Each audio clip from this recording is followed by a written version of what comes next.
When Plankton's beloved pet amoeba Spot makes an unexpected comeback in the episode Spot Returns, he brings a big surprise. Spot has had a litter of adorable puppies. They're really cute, but they also would be pretty slimy, I feel like, but that's just my opinion. Now, there's lots of Easter eggs we're going to be talking about, and some of them are crazy, like you want to stay tuned for these Easter eggs, but in order for any of them to make sense, I need to recap the plot a little bit and give you guys context. The episode's premise centers on Plankton trying to harness these new minions for one of his nefarious schemes. Well, chaos erupts as the tiny amoebas overrun the chum bucket. In the opening scene, even Plankton's computer wife Karen can't handle the cuteness overload. So she crashes and reboots when she sees how many cuddly cute puppies Spot has produced. And this is where we can find our first reference. Cute overload.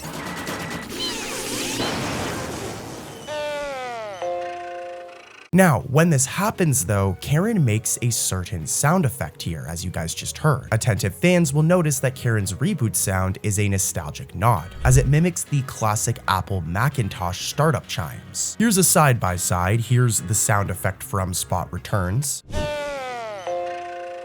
And here's the iconic sound effect that it's referencing. They're very close, right? I mean, this cheeky real-world reference fits perfectly with Karen's computer persona and immediately sets the tone for all of the other references and Easter eggs in this episode. But let's keep it going and talk about another Easter egg. As Plankton regains control, Karen helps name a few of the new amoeba, and the names themselves are actually like a huge Easter egg, as they hide tributes to SpongeBob's real-life creators. No, I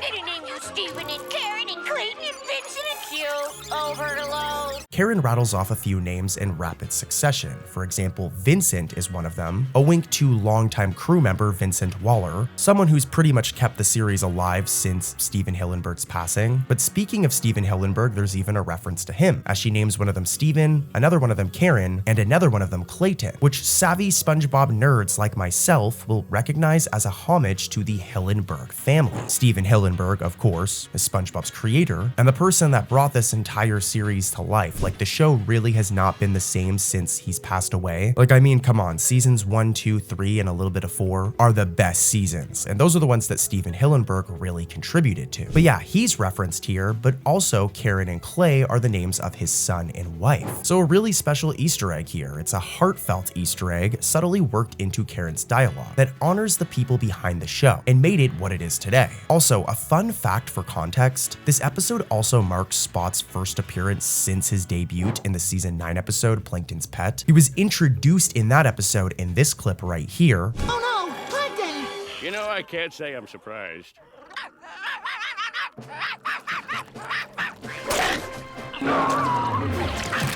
Hey there, little guy. But then he kind of disappeared and became pretty rare. But Spot Returns, I mean, the title implies it, was his first time coming back. And at the time, it was a pretty big deal. But let's keep it going, I've got even more Easter eggs. The plot soon shifts to SpongeBob, who crosses paths with Plankton amid the puppy pandemonium. Just before SpongeBob discovers Plankton painting a free puppies billboard, with him trying to get rid of all of the new amiibos he has. I just called them amiibos by accident, but they're actually called amoebas. I've had to look up the pronunciation like 5 times in this video, just saying. But yeah, with Plankton having so many of them, he wants to give them away and makes this billboard. But this whole scene in general hides another Easter egg. Just before SpongeBob runs into Plankton, we see him blowing bubbles. And longtime fans likely will do a double take when you see this clip right here, as the bubbles SpongeBob blows take the shape of an elephant and a caterpillar. And this might seem random, right? Like, Cartoon Corey, what are you talking about? But this is a reference, as the elephant and caterpillar bubbles look exactly how they did all the way back in the season 1 episode Bubble Stand. In that season 1 episode, SpongeBob showed off his expert bubble blowing technique to Squidward and even formed an elephant bubble to show everyone what he could do. He also did a caterpillar in that same episode. It's a giraffe! Well, Spot Returns recreates these whimsical bubble shapes as a really cool callback, dude, visually linking SpongeBob's early antics to the present day. It's a seamless reference that fits within the scene and also rewards nerds like me with a cool little Easter egg or reference. And there's more. Later in the episode, SpongeBob agrees to help find homes for Spot's offspring, leading to a sequence where he delivers amoeba puppies to various Bikini Bottom residents. And we're gonna get an Easter egg here, but I'm just saying, would you guys take one? Like if SpongeBob and Plankton were going around giving free amoeba puppies, these slimy things right here, would you take one? I think I would, but I don't know. Let me know if you would in the comments, I'm curious. But yeah, when this happens, one stop is Mrs. Puff's house. And this scene is packed with deep cut SpongeBob lore. As an overexcited amoeba puppy wreaks havoc at Mrs. Puff's place, we can see this very important photograph right here, which turns out to be Mr. Krabs. A cool nod and a nice little bit of continuity referencing their on and off relationship which spans the series. Longtime fans will recall episodes like Krusty Love, where Mr. Krabs courted Mrs. Puff. You're a very sweet man, Mr. Krabs. So seeing her keep a photo of them, like I said, is cool continuity and a cool reference to Krusty Love. And just saying, like what makes this special is the fact that Mr. Krabs and Mrs. Puff's relationship isn't always acknowledged. It's more of a background detail, and it was actually pretty rare up until this point for it to be referenced. Nowadays, it's referenced all the time. Like in modern SpongeBob, there's an episode where Mrs. Puff starts flirting with Larry and Mr. Krabs gets jealous in the more recent seasons. But at the time, this right here in Spot Returns was a pretty cool and rare Easter egg. And believe it or not, there's another Easter egg in this exact same scene. Another picture on Mrs. Puff's wall shows a pet snail. And this one right here is a deep cut. This is actually an Easter egg that only the most dedicated nerds like me will catch, as this snail right here is Annette, Mrs. Puff's pet snail who first, and up until now, only appeared in the season 3 episode, The Sponge Who Could Fly. My snail is up a tree harder since I was a little girl. Gotcha! Next time, try the elevator. In that lost episode, SpongeBob rescues Mrs. Puff's snail Annette from a treetop. Now, we haven't seen Annette like in the flesh since then, but it's cool to know that, you know, the writers and the art team, and more importantly, Mrs. Puff hasn't forgotten about her snail. So yeah, lots of cool references in this episode, Spot Returns. I highly recommend it, but you guys already know what's gonna happen here. Let's head into another episode with more Easter eggs. Real quick though, and I know that this is annoying, guys, like I watch YouTube myself as a viewer, and it's very annoying when YouTubers try to push you to subscribe. But seriously, guys, I'm like one of the only non-AI sleep SpongeBob channels on YouTube. All of those other channels making like 2-hour long, 7-hour sleep videos are all AI, whereas I use no AI in my videos, guys. You can tell. The way I talk, the way I write the scripts and everything, it's all original content. So please subscribe, guys. I'm trying so hard to hit 10K. Help me pass cartoonology, all right? Please. Anyways, though, back to the video and just saying I genuinely really appreciate all of the love and support the channel's been getting. We're almost at about 7K subscribers, and the comments lately have been so positive, so I'm very thankful. But I'm gonna shut up and give you guys what you clicked on the video for, and that's SpongeBob Easter eggs and facts and trivia. In the episode The Checkup, Mr. Krabs faces one of his greatest fears, not sea monsters or competitors, or even losing money or going broke, but a simple physical examination, a checkup with a doctor. Is there a Eugene Krabs? Now, the setup for this episode has the Krusty Krab due for employee physicals, and Mr. Krabs refuses this checkup. And because of this, the Bikini Bottom Better Business Bureau, the BBBBB, will shut down his restaurant. Not the BBBBB. You heard her.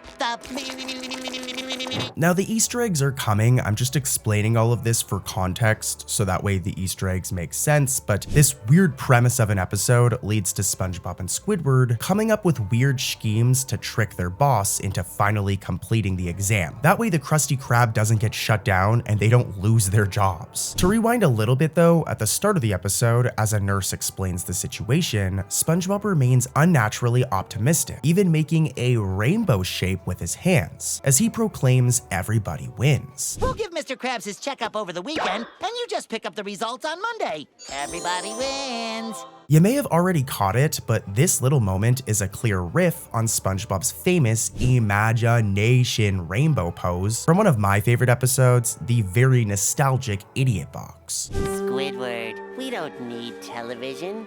Not as long as we have our imagination. As you just saw in Idiot Box, SpongeBob used a handmade rainbow to teach Squidward about imagination. And here in the checkup, he reprises the gesture, while also making a really cool reference to an awesome episode. But let's keep it going. As the episode progresses, poor Mr. Krabs is so terrified of doctors that he literally starts chewing on his own claws to cope. And this comical image mirrors a scene from another iconic episode, Graveyard Shift. In Graveyard Shift, SpongeBob once responded to a spooky story, the tale of the hash-slinging slasher, by nervously nibbing on his arms until they were stumps. Finally, the hash-slinging slasher arrives in the ghost of the bus that ran him over. Then he exits the bus and crosses the street without looking both ways. Well, years later in the checkup, Mr. Krabs does something insanely similar. And here's the thing, I don't know for sure if this was an intentional reference or if it was an intentional Easter egg. But when we look at the two shots side by side, there's a lot of similarities here, and who knows, maybe this scene in the checkup is a homage to the scene I just showed you in Graveyard Shift. Let me know what you guys think in the comments. As SpongeBob and Squidward scramble to get Mr. Krabs examined by any means necessary, the episode peppers in nods to both real life and SpongeBob lore. We already talked about it briefly, but for example, the nurse's warning about the restaurant being closed by the BBBBB is actually a obvious parody of the Better Business Bureau, the real-life organization known for raiding businesses and closing them down if they're not up to standards. So that's another reference right there. But if you've thought any of this is boring, don't worry guys, I've saved one of the craziest ones for right here. As one of SpongeBob's big ideas to finally get Krabs to get his x-ray is to set up a fake photo booth. Step on up and marvel at the latest technological wonder, photography. Preserve your precious punum for generations to come.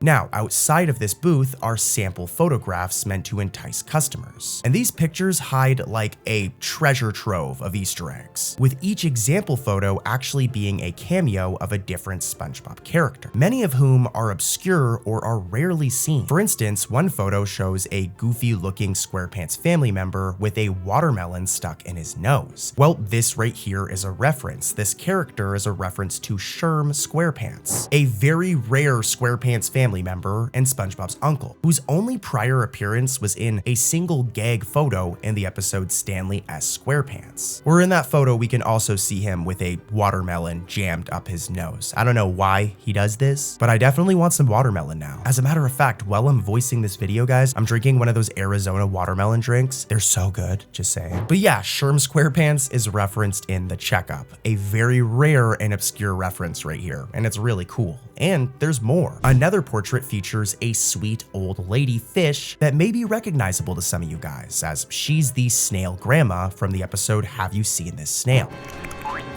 Come back, Miss Tuftsy. You don't want these to go to waste, do you? The exact same lady who tried to adopt and overfeed Gary when he ran away. It's a delightfully deep cut to see her included among the snapshots. Really cool. And there's more, with longtime rivals and one-off characters popping up too. Squilliam Fancy Son, Squidward's arch nemesis, can be seen smirking in this photo right here. King Neptune appears in this photo, and even more minor, rare characters like Angry Jack. This dude from the episode Slimy Dancing can be seen right here, which alone is like a very random appearance. Like the dude was a judge in Slimy Dancing, I'm pretty sure. But yeah, he can be seen right here, as well as background regulars like Old Man Jenkins, Agnes, and even SpongeBob's own parents make blink and you'll miss it appearances on the photo booth. And there's even more references and Easter eggs going on here. As an extra layer of humor, one of the photo booth images parodies a famous painting called American Gothic. Here's the painting right here, which famously depicts a farmer farmer and his daughter in a very specific art style. Here's a side-by-side and a really cool reference right here. So yeah, that's a lot of references in one shot, and I love it. And I'm gonna move on to more Easter eggs, so don't worry, but I really wanna give like the production team of this episode some credit here. Whoever wrote or decided for all of these references to be in here is a true SpongeBob fan, as they weren't in the storyboard version. If we look at the storyboard version of this episode, which we're gonna talk about more in this video, all of the photos during the photo booth scene are different. So I don't know who did it, but once they started like coloring and actually animating the episode, shout out to the person who decided to put all of these awesome references. And dude, there's more. In the end, that whole photo booth plan from SpongeBob kind of backfires, and it also gives us another callback, as when the phony photo booth malfunctions and sends Mr. Krabs on a very scarring ride, he yelps in pain about his underwear catching on fire.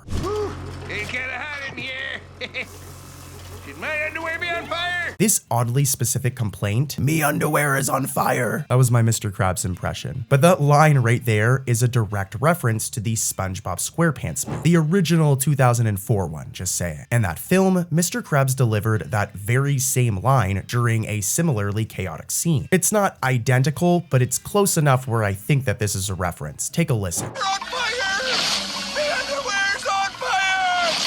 I'm on fire! Did you hear it? Well, it's very similar to what Mr. Krabs says in the checkup. This is another one where I don't know for sure if this was intentional. Like, this might have just been a coincidence, guys. So let me know what you guys think in the comments. But let's keep it rolling with even more Easter eggs, as after surviving the rogue photo booth and nearly dying, Mr. Krabs is subjected to SpongeBob's next plan to get him to get his checkup. And that's a fake massage therapist setup. SpongeBob dons another disguise to give Mr. Krabs a relaxing massage, and he looks like this rocking his kelp mustache. But if we go back to the storyboard version of this scene, SpongeBob's disguise is completely different. Here's a side-by-side, and SpongeBob's disguise originally included a more realistic looking beard and just a different look overall. But in the final animation, they changed it to be a bushy green kelp mustache. So that's a fun fact for you right there, but this fun fact also is low-key kind of like an Easter egg, though it might not be an intentional one. The only other time SpongeBob has sported a kelp mustache was in the SpongeBob SquarePants movie, the same one we already talked about from 2004, where he and Patrick proudly wore seaweed mustaches as grown-ups. Seeing SpongeBob with a kelp mustache again, even in costume, evokes that memorable movie moment. And considering that we already have another reference in this episode that seems to be an Easter egg referencing the same movie, it's very possible that this was intentional. But you know what? Here's one that definitely was intentional, as after that fake massage parlor fails, SpongeBob moves on to another idea, with it being to get Mr. Krabs into shape by taking him to the beach for a workout, disguising himself as like a personal trainer this time.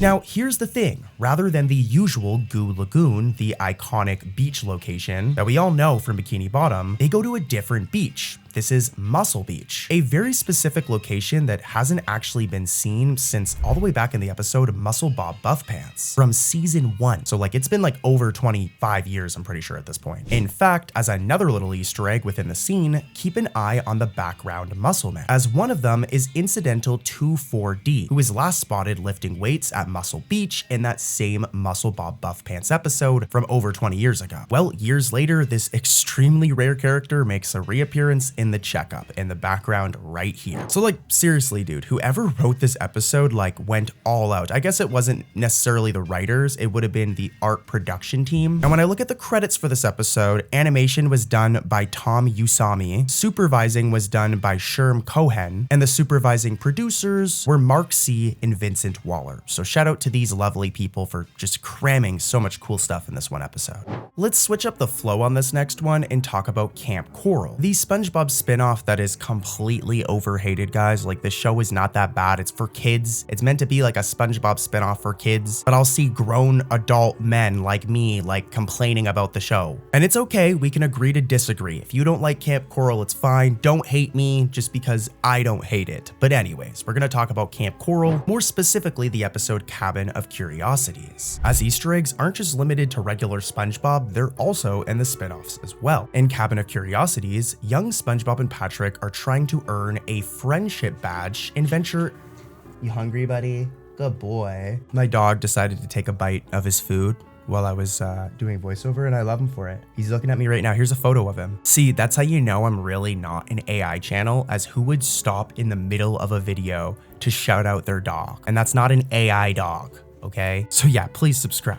Anyways, though, this has been the longest intro ever, but basically in this episode, SpongeBob and Patrick end up like veering off into the eerie woods at night by accident and end up inside this mysterious cabin where they meet a crew of creepy, cute characters. There's a vampire kid and other monster-themed campers who only come out after dark. That is my web. I spun it this morning. Oh, nice work! You do free alterations? This lead little vampire introduces himself as Kid Furatsu, a name that immediately rang a bell for me because I love SpongeBob. For those who don't know, this is a playful spin on Nosferatu, the classic horror vampire who made an unforgettable cameo in the SpongeBob episode Graveyard Shift. Nosferatu! In that infamous season 2 scene, a live-action Nosferatu flickered the lights of the Krusty Krab, surprising everyone and becoming a long-time gag within the show. In the SpongeBob SquarePants prequel, Camp Coral, Nosferatu's legacy lives on as we meet a kid version of Nosferatu, or maybe a distant relative. Nonetheless, Nosferatu appearing in Camp Coral is a cool Easter egg here. He's pretty much like a random SpongeBob character, so the fact that the writers and art team remembered to include him here is awesome. And there's actually another thing I want to discuss when it comes to this episode. As it continues, the Monster Cabin kids spend the night scaring and then befriending SpongeBob and Patrick, showing them a frightful fun time until dawn approaches. In a scene that mirrors vampire lore, Kid Furatsu and his creepy cabin mates disintegrate when the first rays of sunlight hit them. They literally crumble into dust as the sun rises, much to SpongeBob and Patrick's shock. Here's the issue. This dramatic exit seems to imply the monster kids are creatures of the night only. However, dedicated viewers of Camp Coral noticed a funny continuity hiccup. These very same characters later appear in broad daylight in like other Camp Coral episodes. The production team definitely made a little bit of a mistake here, but fortunately that mistake is interesting, thus turning it into a fun fact. And I've got more fun facts, trivia, and Easter eggs to come, so let's keep it rolling. The episode Bunny Hunt is a later season gem loaded with background Easter eggs and continuity nods, all wrapped in a silly plot about a wild sea bunny infestation. The episode finds Squidward's garden overrun by a cute but destructive sea bunny named Bunny Wunny, leading to ever-escalating chaos. Like, this bunny is a troublemaker. But let's get into the Easter eggs, as longtime viewers will recognize Squidward's backyard setting from an earlier episode. At the climax, dozens of bunnies swarm and even pop out of a wooden shed behind Squidward's house. And it might just seem like some random shed, but that shed is a blink and you'll miss it reference to another episode, The Curse of Bikini Bottom from season 7. In that episode, a shed randomly appeared in Squidward's yard for a gag. Let's go look for something to do in Old Man Squidward's shed! But it isn't actually a part of Squidward's like actual house layout. If we look at other episodes and we see his backyard, the shed isn't there. So its reappearance here years later is a delightful continuity nod for fans who remember the one-off structure. The interiors of SpongeBob's pineapple in this episode are also a treasure trove of callbacks. When SpongeBob temporarily adopts the sea bunny, we see his living room shelves decorated with familiar mementos. Notably, this ball right here, which is Gary's toy ball, which is actually from an episode, Gary's New Toy. Okay, that's just creepy. Gary, I think you need to spend some time away from this ball.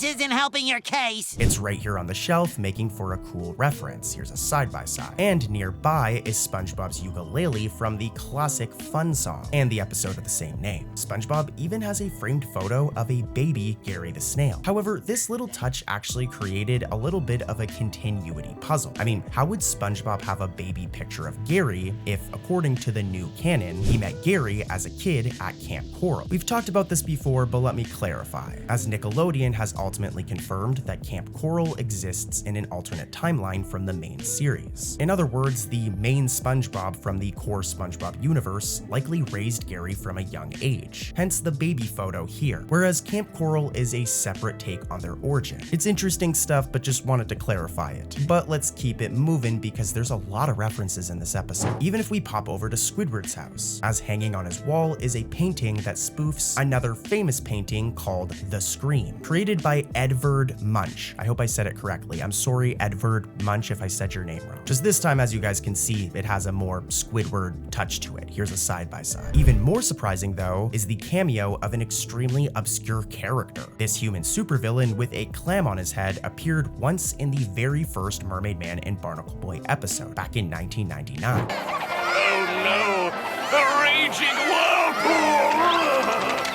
But after an 18-year absence, he actually shows up again in this episode, on a comic book cover that SpongeBob shields from Bunny Wunny's destruction. It's a blink and you'll miss it detail, but a really cool one that's also pretty rewarding to fans that know their SpongeBob lore. I mean, clearly some of the SpongeBob staff are just as obsessed with SpongeBob lore as I am, as Clamhead Candy Cat's inclusion, however brief, acknowledges the depth of the Mermaid Man universe, and is a treat for any of the nerds out there that remember all of the different villains from SpongeBob. But Bunny Hunt doesn't just reference SpongeBob's past, it throws in a bit of real-world culture too. Squidward, ever the sophisticated squid, drops a couple of French phrases during this episode, and if you were ever wondering what he said, I got you covered. At one point he exclaims, "Sacre bleu," when speaking to a wooden dummy, a mild old-fashioned French curse equivalent to the word damn it. Later, during a melodramatic funeral for his garden, Squidward sighs, "C'est la vie," meaning that's life in French. Some more fun facts for you guys right there, and I guess it's canon that Squidward can speak French, which is kind of fitting to his character. It's also kind of a smart way to sneak in a swear. Damn it is kind of like an edgy word, and you don't see a lot of characters from kid shows saying it, so it being in French was a way for Nickelodeon to sneak it in. At least that's my theory. A game theory. And let's head over to another episode.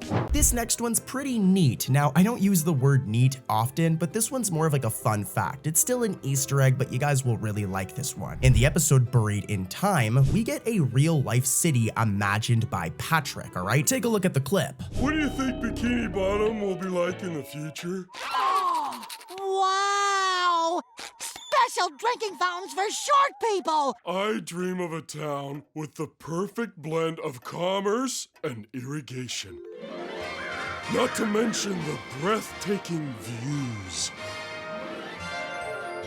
Now, fun fact, it turns out this is a real place. It appears to be Burbank, California, the home and land of Nickelodeon Animation Studios. So, like I said, fun little fact, let's keep it moving and get back to the real Easter eggs. In Chatterbox Gary, SpongeBob acquires a pet translation collar that finally lets his beloved snail Gary speak his mind. Imagine getting one of these for your dog or for your cat or for your hamster. It'd be pretty cool. Hello there, Papa Bob.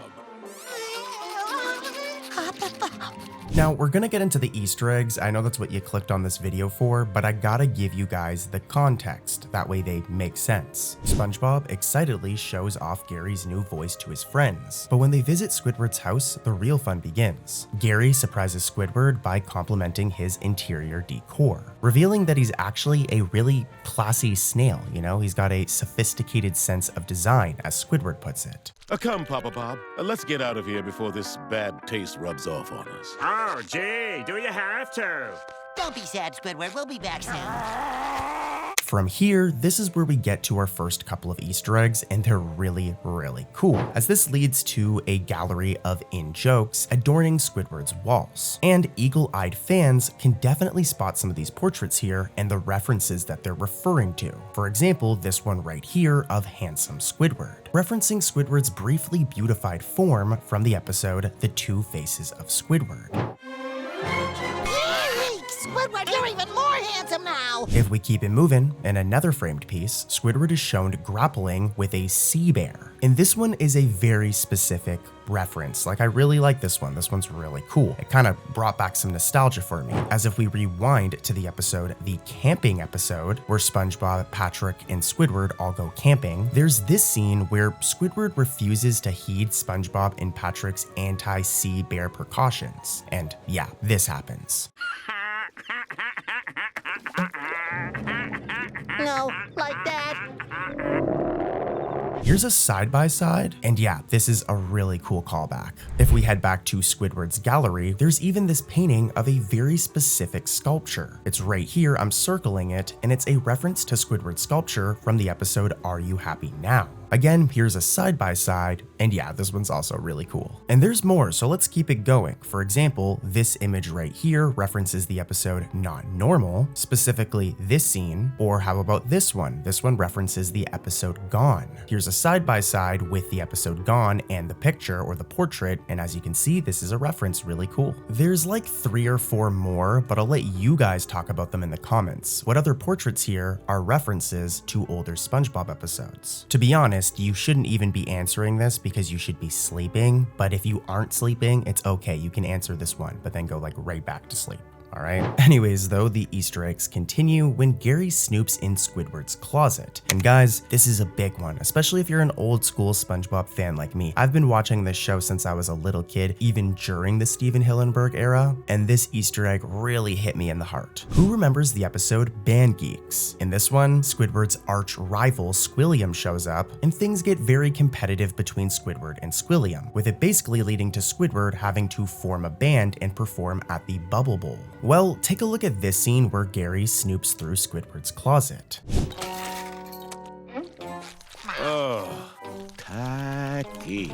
Hold on now. You may have missed it, but look. Hanging inside is Squidward's marching band uniform from that episode, Band Geeks, complete with everything. Like here's a side-by-side, and this is a very clear reference. It's a blink and you'll miss it tribute to Squidward's triumphant Bubble Bowl performance, and it's pretty awesome. Altogether, Chatterbox Gary cleverly weaves these references into the scene, implying that Squidward has kept memories of his many adventures, from the good to the bad, and even the handsome. But let's keep it moving and head over to another episode. Next up, we have the episode Day of the Living Dad Jokes, and this is a The Patrick Star Show episode, but the Easter egg here is really important as it somewhat impacts SpongeBob lore. Just saying that, like SpongeBob lore sounds crazy, but it is a thing. But as you guys know, about a year ago, the Sandy Cheeks movie released on Netflix, a 3D animated film that was all about Sandy Cheeks, obviously, but it also introduced a ton of new characters from her family. Now, I've mentioned this in a previous video, but something that the SpongeBob creators have been doing lately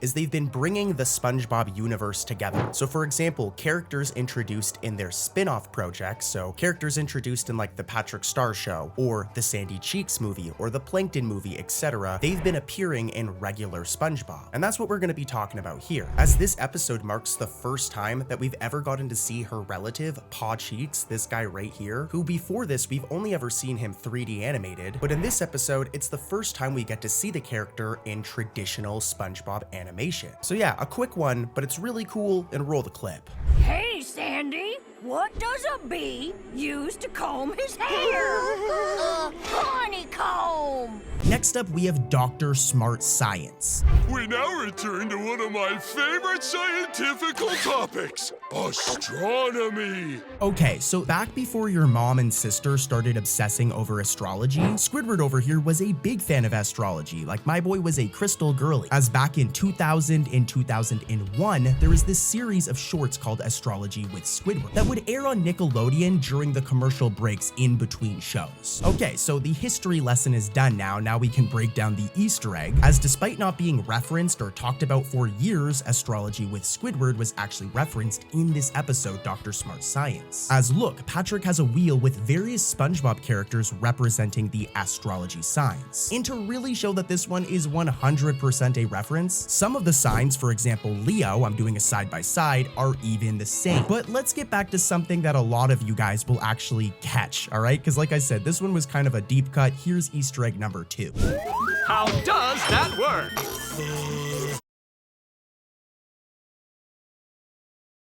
You guys know I love classic references, and that's exactly what this one is, as back in Mermaid Man and Barnacle Boy 4, a big plot element is that Mermaid Man leaves this belt right here behind. It's his super belt. It has all these super abilities. SpongeBob plays with it and ends up shrinking Squidward down. And when he's trying to figure out how he can reverse this and get poor Squidward back to regular size, Patrick over here, being, you know, a genius, suggests that he flips the M to a W to put it in Wumbo mode. Yeah, well, Wumbo mode is somewhat referenced in Dr. Smart Science. As in the Patrick's How Does That Work intro, we can see this text right here saying Wumboology or Wumbology, making a clear nod or reference to what I was just mentioning from Mermaid Man and Barnacle Boy 4. In this episode, Midnight Snack Attack, Plankton schemes to turn his fellow campers into mindless mutants with a secret midnight snack experiment. The mini-villain imagines using the campers as the first step in a quest for world domination, but it's the tongue-in-cheek references that truly feed fans. Early on, Plankton monologues about his plan, with him saying the following. First, I'll take over this camp and then go to college, get my bachelor's degree in world domination science, and then take over the world! This is a hilarious over-the-top line that riffs on classic cartoon villains, but also winks at Plankton's own academic pretensions. Karen dryly suggests he might need a certain secret formula to succeed, prompting Plankton to scoff, "Secret formula? Don't be ridiculous." There must be some simple way to world domination.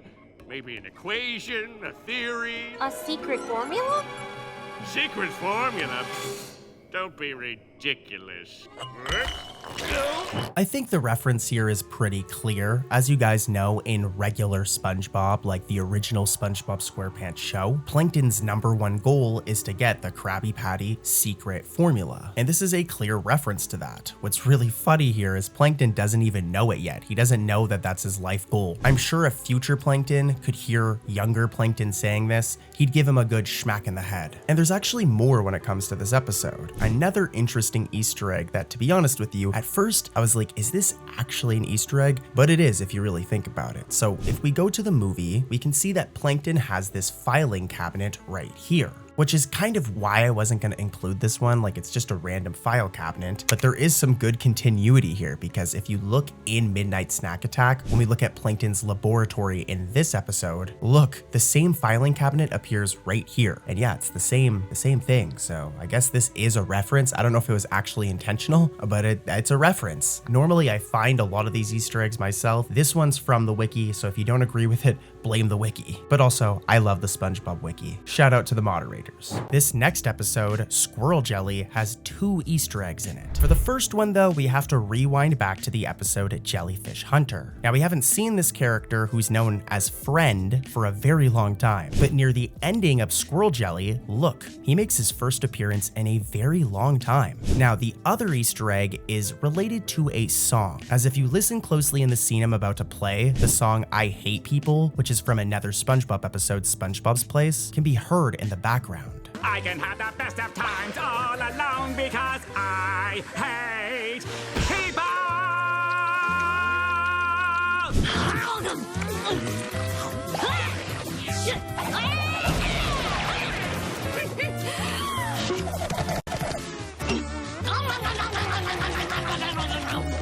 Set in the Camp Coral spin-off series, Squizzery is a campfire side adventure that teams up a young Squidward and Patrick. The title itself hints at a parody. It's a riff on the Stephen King story, Misery. Fittingly, Squidward breaks his ankles and is stuck being cared for by Patrick, which is very similar to the Stephen King story itself. But don't worry, we're not going to be talking about that boring stuff. The episode strands Squidward and Patrick in the woods, forcing the unlikely pair to survive together overnight. Your legs look funny. Are you okay? Of course I'm not okay. Look at me. My ankles are more twisted than a pretzel. Pretzel. This prequel setting allows for some playful continuity twists and Easter eggs that cross-reference the main SpongeBob timeline. For example, one early gag in this episode quietly contradicts a beloved classic episode. Patrick is distracted by a boot and ends up tying up this boot. Patrick! Sorry again, Mr. Tentacles. Just tying my shoe. Ready! Now, this is kind of a problem, guys, as if we rewind back to the iconic SpongeBob episode, Your Shoes Untied, there's something from that episode that the writer of Squizzery clearly missed. In that season 2 episode, neither SpongeBob nor Patrick knew how to tie their shoes at all. It's like the main plot point. I know that it is technically an alternate universe, as I established earlier, but it's still technically a prequel, so it's just very weird that Patrick in the prequel knows how to tie his shoes, but then doesn't know how to tie his shoes in the regular SpongeBob show. This was likely just a fun oversight, but for me personally, I can't imagine Patrick forgetting how to tie his shoes by adulthood. But anyways, let's get to the Easter eggs and references. Those are more interesting, as there are also hints of Patrick's future living situation. While stranded and needing a place to stay, Patrick cobbles together a shelter made out of wooden planks that's shaped exactly like his iconic rock home. Check it out! I built us a rock! You built a rock Uh-huh. out of logs, Yep, right next to an actual rock. correct. This is a really cool bit of continuity and a cool reference to the original SpongeBob show. But keeping it moving, meanwhile, Squidward's misery in the woods gives rise to a brilliant pop culture reference. As Patrick cheerfully prevents Squidward from escaping, for Squidward's own good, of course, according to Patrick, Patrick responds to Squidward's orders with a deadpan line that may be familiar to some nerds out there. Just leave me alone! I'm afraid I can't do that, Mr. Tentacles. Until you're all better, I'm going to do everything for you. See? This is actually a direct parody of Hal 9000's famous line, where he says the following. Open the pod bay doors, Hal. I'm sorry, Dave. I'm afraid I can't do that.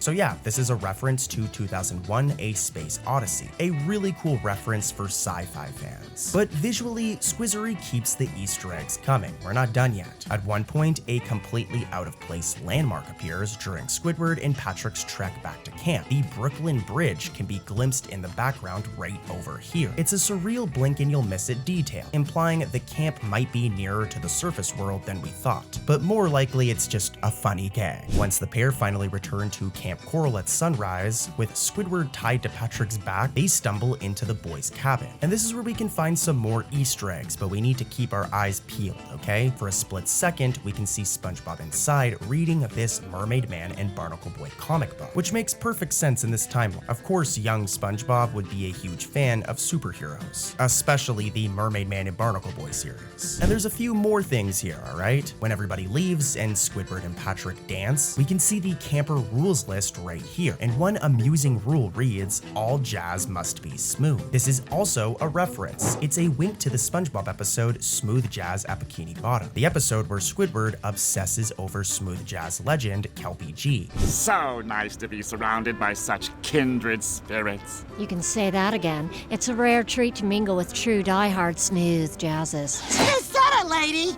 I've been a diehard since 10 this morning! Clearly, even as a kid, Squidward is already enforcing jazz standards in their shared space, with him demanding that any jazz in his dorm must be smooth. Very funny.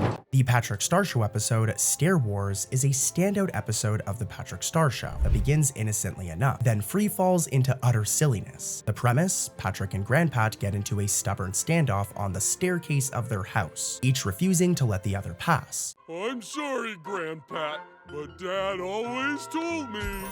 Son, the best advice I could ever give you is never back down from a stare-off. I told you that. That's my advice.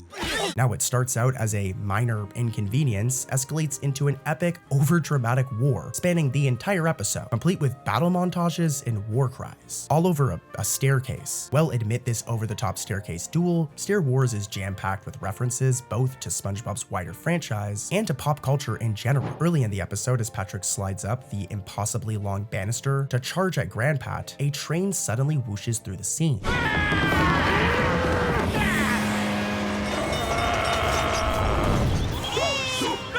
It's a quick gag. The Star family home seems to have a full locomotive running through it. But if we pay close attention, there's a marquee that says its destination, that being Camp Coral. For those in the know, this is a delightful nod to Camp Coral, another SpongeBob spin-off that honestly is kind of overhated. Camp Coral's not that bad. This is a fun little bit of self-promotion. But more importantly, what's really cool about this is it connects everything together. SpongeBob has really been trying to expand the universe in the most recent years, where they've introduced these spin-offs and spin-off movies where Plankton has his own movie, Sandy has her own movie, Patrick has his own show, and then there's Camp Coral. So stuff like this shows that the world is connected and that it all comes together, and I love that. Now on top of Easter eggs like that connect the world together, we also have a nostalgic character cameo in this episode. This right here is Mr. Sun, the smiling, alive sun that SpongeBob famously serenaded in the classic Best Day Ever song. He looks like this. He's had many different designs over the years, but what makes this a reference is this design right here, the one that we've seen in Best Day Ever. Well, in Stair Wars, Mr. Sun appears with the exact same design, making for a cool reference as we haven't seen this design in years. This was his first appearance in the Patrick Star Show, and indeed a rare appearance in the franchise overall. The episode begins with the sun waking up groggily at dawn, pouring a cup of coffee from the Star family's kitchen, and perking up for the day. And this is a direct visual reference to Best Day Ever, where the sun was personified as a part of SpongeBob's morning routine. In the episode The Checkup, Mr. Krabs faces one of his greatest fears, not sea monsters or competitors, or even losing money or going broke, but a simple physical examination,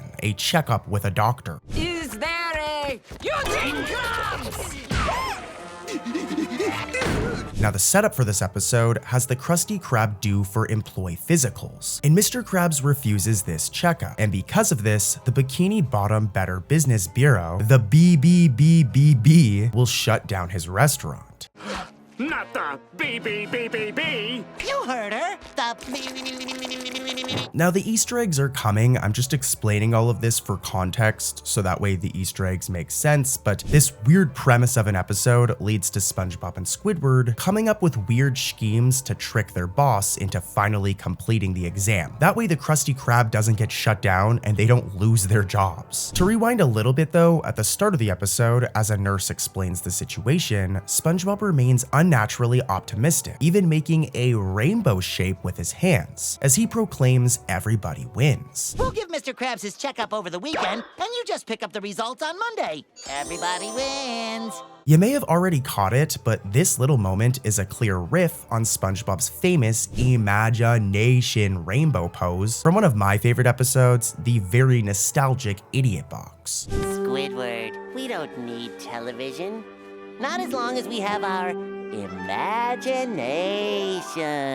As you just saw in Idiot Box, SpongeBob used a handmade rainbow to teach Squidward about imagination. And here in the checkup, he reprises the gesture, while also making a really cool reference to an awesome episode. But let's keep it going. As the episode progresses, poor Mr. Krabs is so terrified of doctors that he literally starts chewing on his own claws to cope. And this comical image mirrors a scene from another iconic episode, Graveyard Shift. In Graveyard Shift, SpongeBob once responded to a spooky story, the tale of the hash-slinging slasher, by nervously nibbing on his arms until they were stumps. Finally, the hash-slinging slasher arrives in the ghost of the bus that ran him over. Then he exits the bus and crosses the street without looking both ways. Well, years later in the checkup, Mr. Krabs does something insanely similar. And here's the thing, I don't know for sure if this was an intentional reference or if it was an intentional Easter egg. But when we look at the two shots side by side, there's a lot of similarities here, and who knows, maybe this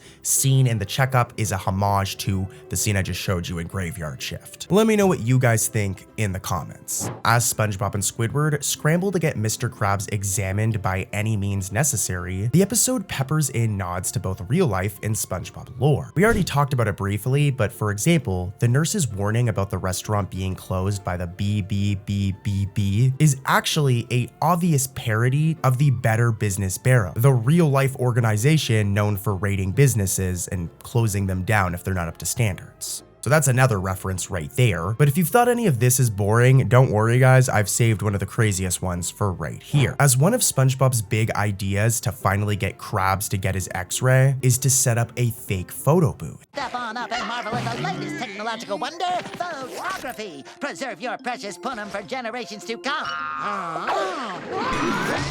Now, outside of this booth are sample photographs meant to entice customers. And these pictures hide like a treasure trove of Easter eggs, with each example photo actually being a cameo of a different SpongeBob character, many of whom are obscure or are rarely seen. For instance, one photo shows a goofy-looking SquarePants family member with a watermelon stuck in his nose. Well, this right here is a reference. This character is a reference to Sherm SquarePants, a very rare SquarePants family member and SpongeBob's uncle, whose only prior appearance was in a single gag photo in the episode Stanley S. SquarePants. Where in that photo we can also see him with a watermelon jammed up his nose. I don't know why he does this, but I definitely want some watermelon now. As a matter of fact, while I'm voicing this video, guys, I'm drinking one of those Arizona watermelon drinks. They're so good, just saying. But yeah, Sherm SquarePants is referenced in the checkup, a very rare and obscure reference right here, and it's really cool. And there's more. Another portrait features a sweet old lady fish that may be recognizable to some of you guys, as she's the snail grandma from the episode Have You Seen This Snail?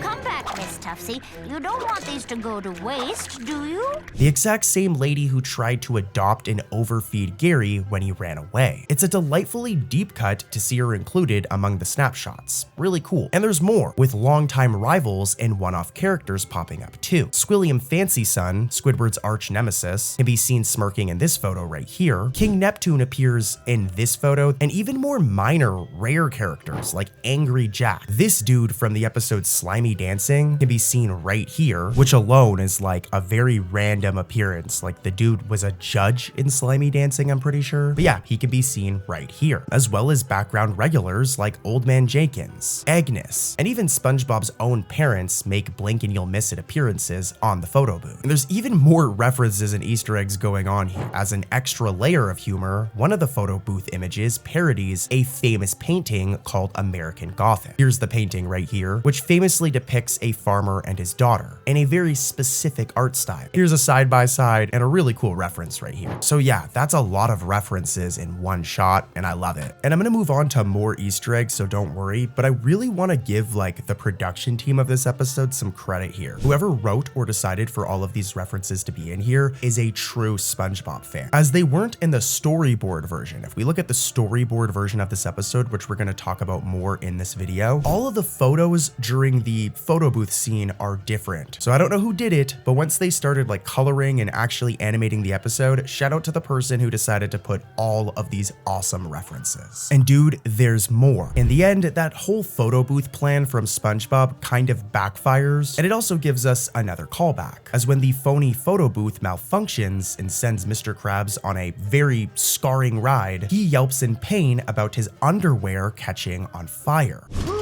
It's kinda hot in here.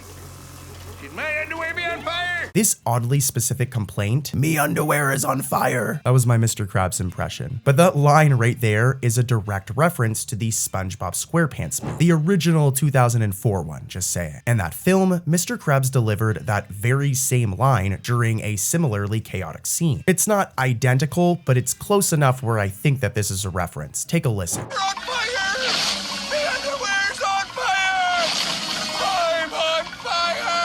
Did you hear it? Well, it's very similar to what Mr. Krabs says in the checkup. This is another one where I don't know for sure if this was intentional. Like, this might have just been a coincidence, guys. So let me know what you guys think in the comments. But let's keep it rolling with even more Easter eggs, as after surviving the rogue photo booth and nearly dying, Mr. Krabs is subjected to SpongeBob's next plan to get him to get his checkup. And that's a fake massage therapist setup. SpongeBob dons another disguise to give Mr. Krabs a relaxing massage. wash, and he looks like this rocking his kelp mustache. But if we go back to the storyboard version of this scene, SpongeBob's disguise is completely different. Here's a side-by-side, and SpongeBob's disguise originally included a more realistic looking beard, and just a different look overall. But in the final animation, they changed it to be a bushy green kelp mustache. So that's a fun fact for you right there, but this fun fact also is low-key kind of like an Easter egg, though it might not be an intentional one. The only other time SpongeBob has sported a kelp mustache was in the SpongeBob SquarePants movie, the same one we already talked about from 2004, where he and Patrick proudly wore seaweed mustaches as grown-ups. Seeing SpongeBob with a kelp mustache again, even in costume, evokes that memorable movie moment. And considering that we already have another reference in this episode that seems to be an Easter egg referencing the same movie, it's very possible that this was intentional. But you know what? Here's one that definitely was intentional. As after that fake massage parlor fails, SpongeBob moves on to another idea, with it being to get Mr. Krabs into shape by taking him to the beach for a workout, disguising himself as like a personal trainer this time.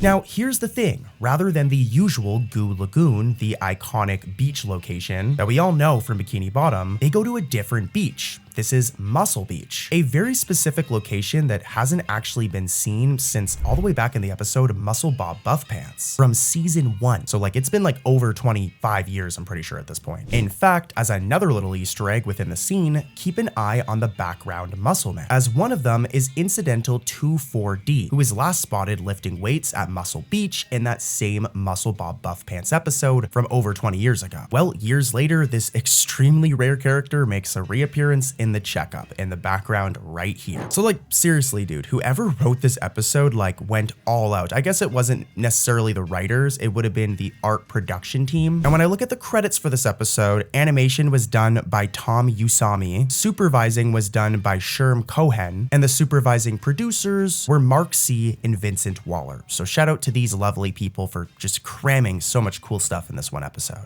Next up is the episode Unidentified Flailing Octopus, another season 15 episode. This episode starts like many other SpongeBob episodes, with SpongeBob and Patrick annoying Squidward. They see a commercial about aliens and decide to become alien hunters. And in the midst of this, they end up waking up Squidward with their flashlights. Like, imagine your neighbors waking you up just because they wanted to hunt for aliens. It's probably even more annoying for Squidward because he doesn't believe in aliens. But this is actually the episode's whole plot twist, as in the end, aliens are real and they end up targeting Squidward. At last, evidence of our ancient aquatic ancestors. We must take the artifact back to the ship. I don't want to spoil the episode, I'll save that for you guys, but let's get into the Easter eggs or trivia when it comes to this episode. The first one is very interesting, but you have to be a Patrick Star Show fan to actually understand it. If we rewind back to the Patrick Star Show season 1 episode, To Dad and Back, we were first introduced to the character General Grouper, this dude right here. We could use a man with that star's speed and agility in outer space. Send him up to astronaut training on the double. Yes, sir, General Grouper, sir. Now, what's really cool is that this character is actually exclusive to the Patrick Star Show. He was introduced and debuted in the Patrick Star Show, and he's never actually appeared in SpongeBob. But this all changed in the episode we're talking about today, Unidentified Flailing Octopus, as look, he appears right here, making for a really cool Easter egg. It's awesome to see a character that was exclusive to a spin-off show pop up in SpongeBob. General, what are the chances that these photos and videos are just a hoax? 99.99999%. This has actually been a bit of a trend. If we go back to season 13 in the episode Something Narwhal This Way Comes, two characters, Narlene and Nobby, that were exclusive to Camp Coral and were introduced in Camp Coral, crossed over and finally made their first appearance in SpongeBob. Narlene Narwhal? I haven't seen you since we were kids! But it's pretty cool. Do you guys want to see this more often? Do you guys want to see more the Patrick Star Show exclusive characters or more Camp Coral exclusive characters appear in regular SpongeBob? Let me know in the comments. It's stand-up comedy night in our next episode at Camp Coral, with a legendary joke-telling sea kraken, the Wise Kraken, headlining a show for the campers. This episode, Wise Kraken, doubles as a tribute to SpongeBob's comedic past, both in content and in cheeky references. For one, the outdoor comedy venue is dubbed the Comedy Canteen, which immediately rings a bell, at least for me. It seems to be a sly spin on the comedy Crab from the classic SpongeBob episode Squirrel Jokes. In that episode, Mr. Krabs briefly turned the Krusty Krab into a comedy club called the Comedy Crab. Okay, everybody settle down. Welcome to the Comedy Crab. Here at camp, the Comedy Canteen serves as a similar role. There's a bunch of other similarities between the Comedy Canteen and the Comedy Crab, and it's been theorized that originally it was supposed to be the Comedy Crab. However, I think that the writers forgot that this is a prequel show and that the Comedy Crab wouldn't have existed yet technically. So they had to do a swap and turn it into the Comedy Canteen. This is something I've read on Reddit, but I don't know if this is actually true or not. And to be honest with you, it sounds like a stupid fan theory, so. But before we move on to another episode, here's a fun fact about this one. So as you guys know, Lady Upturn recently has become more of a regular character on the show. She originally was like a one-off character, but since Camp Coral, even in regular SpongeBob like season 13, season 14, 15, and 16, Lady Upturn is in a ton of episodes. There are some episodes where she's like a prominent character, and sometimes she's even the antagonist. And it all started with this episode, as this is the one that introduced her main catchphrase, "I am offended." Why did that sea captain flush the toilet? Why? Because it was its duty! I am offended! Oh! It's not that big of a deal, but it's cool to see that this is where the catchphrase originated from. Next up is the episode The Jellyfish Kid, and this is actually the very first episode of Camp Coral, a 3D animated SpongeBob spin-off that I'm sure a lot of you guys are familiar with. I'm not the biggest fan of this show, I'm not gonna lie. I think the Patrick Star Show is much better, but you're not here for my opinion, you're here for Easter eggs, and there are some really cool references in this episode. For one, if we take a look at this scene and we pause at the right frame right here, we'll notice that there's this photo on Mr. Krabs' drawer, and if we zoom in, we'll see that it's him holding Pearl as a baby. Now, if this shot looks familiar, it's because this photo is a direct reference to an older SpongeBob episode. If we rewind all the way back to the episode Selling Out, we can find this exact same photo right here. Let's do a side-by-side. Yeah, this is a reference, and a really cool reference. Like I said, I'm not a big fan of Camp Coral, but I love that this reference is here. But there's also more. One of my favorite episodes is the classic SpongeBob episode Sailor Mouth, where SpongeBob and Patrick come across swear words and they start swearing. Something they shouldn't do, you know, they shouldn't be swearing. Hi, Squidward! How the are ya? Nice day, isn't it, Squidward? Every time they swear, though, it's referred to having a sailor's mouth, and this is also referenced in The Jellyfish Kid. In Camp Coral, it's basically like a summer camp, right? So every person has their own dorm, and in SpongeBob's dorm, we see this list of rules right here. And as you can see, one of the rules is no sailor mouth, making for another really cool reference. Next up, let's talk about another SpongeBob movie, SpongeBob Sponge on the Run. This is a more recent SpongeBob movie, and I guess it's more of a legitimate one considering it was actually in theaters. And basically, in this film, Gary goes missing, so SpongeBob, Patrick, and the rest of the gang set off on a journey to find Gary. The movie also serves as like a setup and introduction for Camp Coral. I didn't really like that part of it, but I did like the movie overall. But anyways, let's get into the Easter eggs. There's a bunch of them, starting with something we already talked about today, and that's one of Plankton's robots, this robot right here. He originally appeared in the episode Plankton's Army, where Plankton builds this robot in the attempt to go to the Krusty Krab and order coral bits as a trick to eventually get the Krusty Krab Krabby Patty secret formula. Also appears in Sponge on the Run, as he can be seen in a background inside the chum bucket right here. Here's a side-by-side, and yeah, here's another one. At one point in this film, Squidward says the following line: "Another day, another migraine." Well, this line is a reference to an old school SpongeBob episode. If we go back to SpongeBob Meets the Strangler, Squidward says the exact same line in this episode. "Another day, another migraine." On time percentage, 12%. Grain. I don't know about you guys, but I think that's an Easter egg. Let me know what you think in the comments though, and here's another one. At one point, we meet King Poseidon's tattoo artist, this mean looking guy right here, and we'll notice that if we look closely, there's this tattoo with the date May 1st, 1999. It's on his arm, and this is also a reference, as it turns out, May 1st, 1999 is the date that SpongeBob first ever aired on television. Another really cool reference is a reference to the first SpongeBob movie. In this movie, we get this scene where we see the basement of the Krusty Krab and eventually the paddy wagon. Now, it isn't identical, but we get a very similar scene in Sponge on the Run. Not only do we see the same basement, here's a side-by-side, and this is the same location from the first movie, but we get something similar to the paddy wagon. If we do a side-by-side, you'll notice that the paddy wagon was more of like a Krabby Patty, whereas this new one is more of like a Subway sub, right? I guess? I don't know, now I'm hungry. If we head over to this shot where Plankton says the following lines, "Never hurts to employ a little hyperbole." If you look closely when Plankton says this line, he poses very similarly to this random piece of like stock Plankton artwork. Here's a side-by-side, and yeah. Now for this next one to make sense, we have to go back a little. When this movie was first announced, there was a bunch of promotional material released. For example, this Lost Pet promotional poster. If we look closely, we see that it lists Gary as Gare Bear, which is actually accurate. This is a name that SpongeBob has literally referred to Gary as before, more specifically in the episode Crabborg. Gary?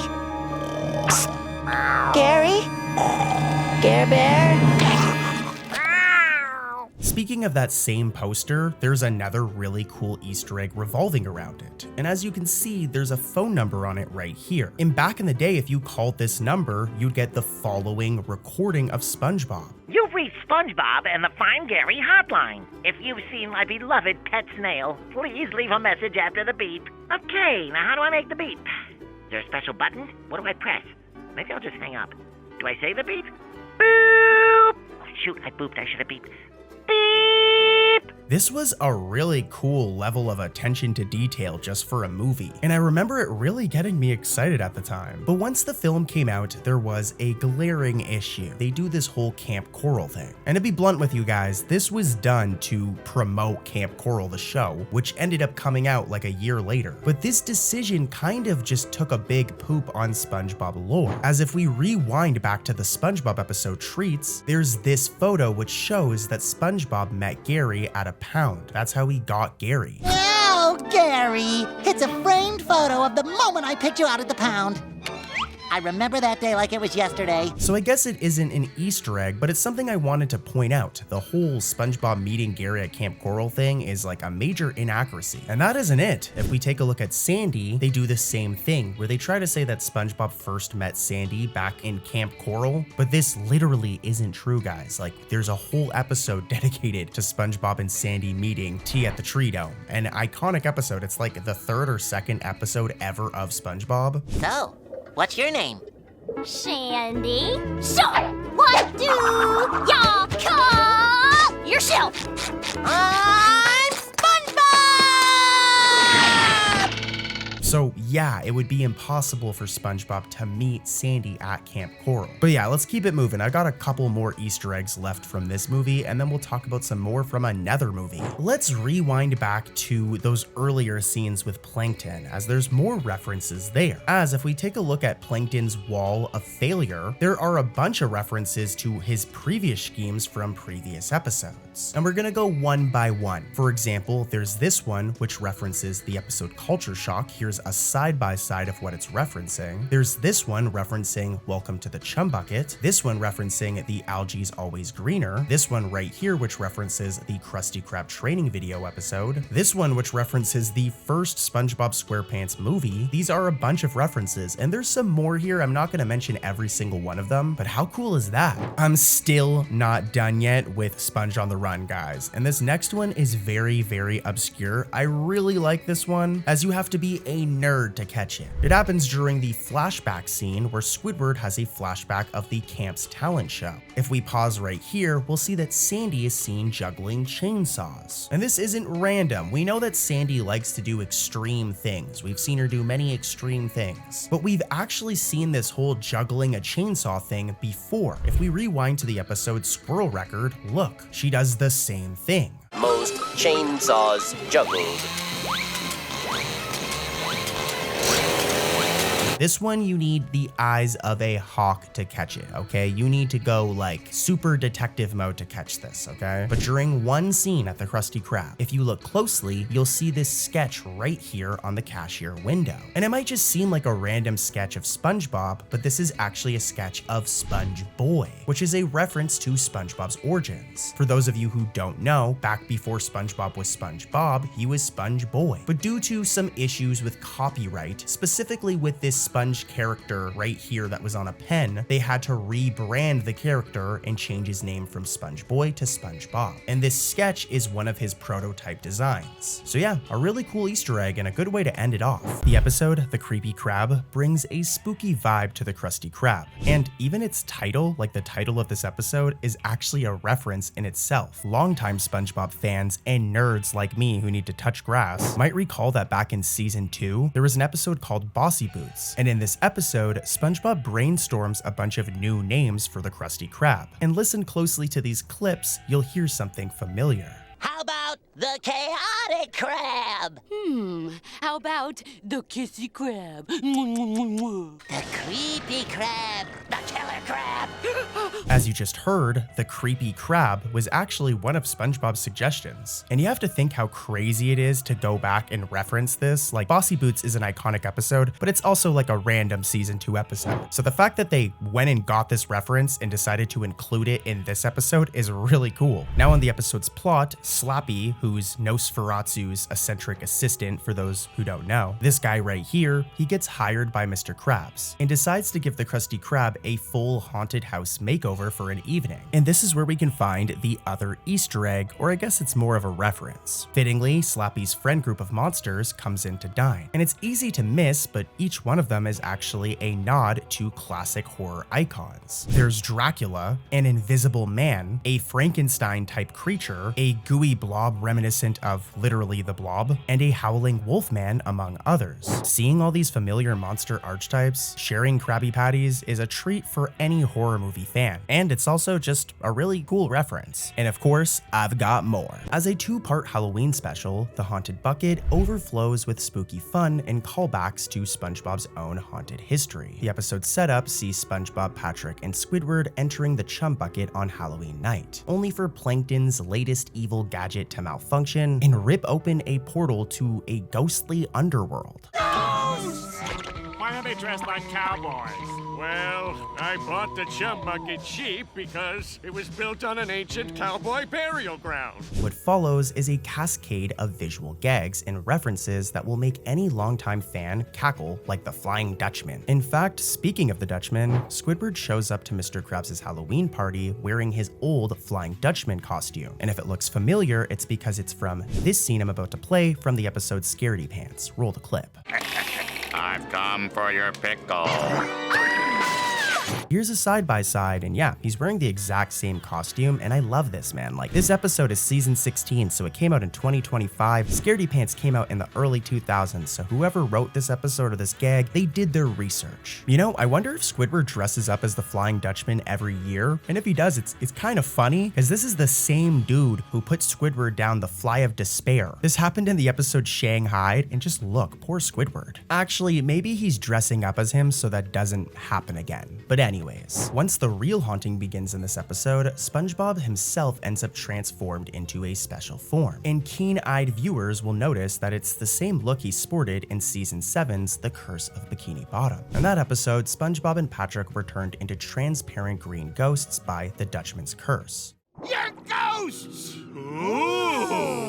We're ghosts! Yay! This isn't really working out the way I imagined.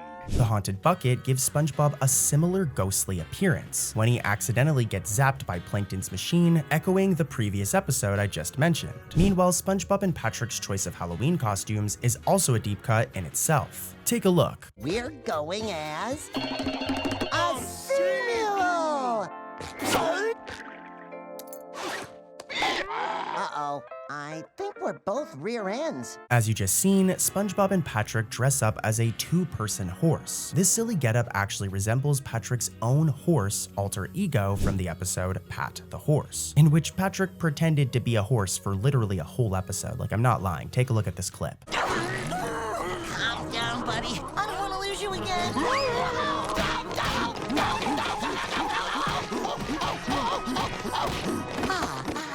But the episode doesn't stop at character costumes. The entire Chum Bucket laboratory is dressed up with references. When Plankton chases the trespassers into his basement lab, the set piece will look familiar, as the lab's layout closely resembles the high-tech lab seen in Welcome to the Chum Bucket, right down to the large machines and eerie lighting. Like, here's a side-by-side and you can definitely see it. Additionally, SpongeBob's old robot SpongeBob makes a cameo in the corner, and this is the same robot version of SpongeBob from the episode Welcome to the Chum Bucket. Get welded. Wait!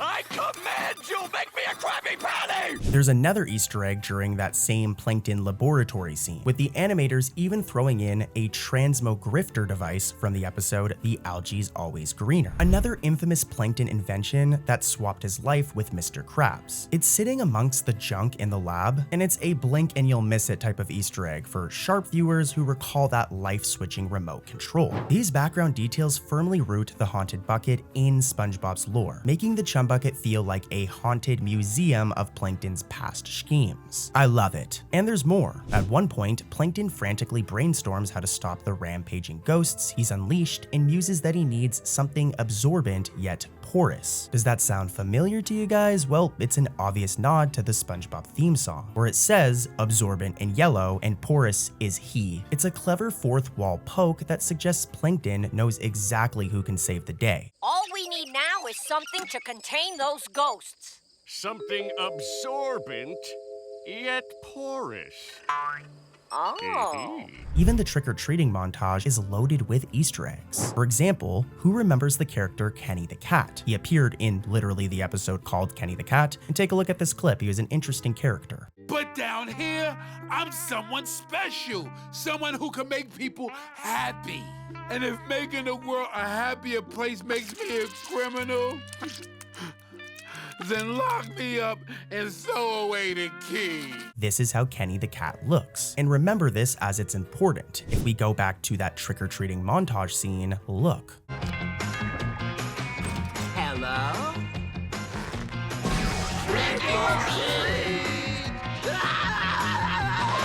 As you just saw, one of the background kids is dressed as Kenny the Cat, complete with whiskers and a ear headband. And he even has a poster of Kenny in his house, referencing the famous air-breathing feline from the episode Kenny the Cat. This is really cool because it's more world building. Kenny the Cat is a celebrity in Bikini Bottom, if you guys remember from the episode Kenny the Cat, so it makes sense that a kid would have a poster of him and would dress up as him. This was really good writing here. But if we look closely, another costume child twirls in a sparkly pink gown. Well, a lot of people think that this could be a reference to Glinda, the Good Witch from The Wizard of Oz. Here's a side-by-side. Let me know what you guys think in the comments. You should be sleeping though. You shouldn't be commenting anything actually. Just stay sleeping, close those eyes, and let Cartoon Corey put you to sleep. It sounded kind of creepy, but I don't mean it like that. But let's keep it moving, as just when you think the Haunted Bucket has packed every single SpongeBob reference possible, it even tips its hat to Charlie Brown. Some of you guys might not know Charlie Brown because you're young, but Charlie Brown is like an iconic cartoon from back in the day. But yeah, a few scenes gently parody the Great Pumpkin Charlie Brown special, with pumpkin ghosts and candy gags that Peanuts aficionados will definitely recognize. All of these homages and in-jokes are woven seamlessly into the narrative. The characters never pause to explain them, like I do, but fans like me in the know will be very happy with this episode, so go give it a watch.